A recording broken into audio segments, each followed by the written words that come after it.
debanking is an issue that's widespread, affecting a lot of Muslim charities, unfortunately. It's been going back for a good number of years. Really, the first few cases we started experiencing almost 20 years ago.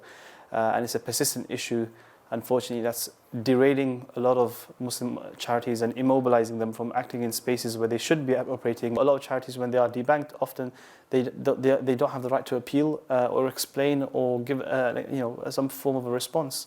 So this is one of the biggest things why we want to see a change in this particular element with regards to whether it be regulations, whether it be advice from the government to actually instruct banks to have that kind of better relationship and enter a dialogue where we have the financial sector working alongside the public sector.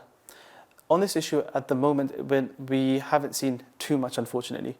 And this is what we want to see in terms of going forward, especially with the elections coming up. What we want to see is whether the asks from the charity and voluntary sector for them to be posed onto the table. And we want the UK government to actually acknowledge, first and foremost, the role of the charity sector in terms of their ability to improve and change society and transform society. But also we want them to acknowledge the fact that this issue has been impacting, particularly when it comes to Muslim charities. The fact that we have Muslim organizations or Muslim charities who have been